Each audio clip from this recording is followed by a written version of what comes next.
মহিলারা জুমার নামাজ কিভাবে পড়বেন এবং কত রাকাত পড়বেন এবং কোন সময় পড়বেন, এই বিষয়টা নিয়ে আমাদের সমাজে অনেক ভুল ধারণা আছে। অনেকেই বলে যে মহিলারা জুমার নামাজের মতো 2 রাকাত আদায় করবে। অনেকেই বলে না, জোহরের নামাজের মতো 4 রাকাত আদায় করবে।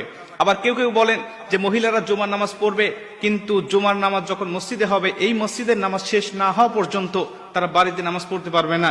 মুসল্লিরা যখন নামাজ শেষ করে বাসায় আসবে, তখন মহিলারা বাসায় নামাজ আদায় করবে। আবার অনেকেই বলে না, মসজিদে নামাজ শুরু হওয়ার আগে বাসাতেই মহিলারা আগে নামাজ পড়ে নিতে হবে। এই বিভিন্ন ভুল ধারণা আমাদের সমাজে প্রচলিত আছে এখনো গ্রামগঞ্জের মধ্যে। আমি এই বিষয়টা হাদিস থেকে আপনাদের ক্লিয়ার করতে চাই। সুনানে আবু দাউদ শরীফে বর্ণনায় আল্লাহ রাসূল সাল্লাল্লাহু আলাইহি ওয়াসাল্লাম বলেন, প্রত্যেকটা মুমিনের জন্য অবধারিত করে দেওয়া হয়েছে, রাসূল সাল্লাল্লাহু আলাইহি ওয়াসাল্লাম বলেন প্রত্যেকটা মুমিনের জন্য আবশ্যিক করে দেওয়া হয়েছে, তারা মসজিদে গিয়ে ইমামের পিছনে জামাতের সাথে তারা জুমার নামাজ আদায় করবে। কেবলমাত্র শুধুমাত্র 4 প্রকার ব্যক্তি ছাড়া।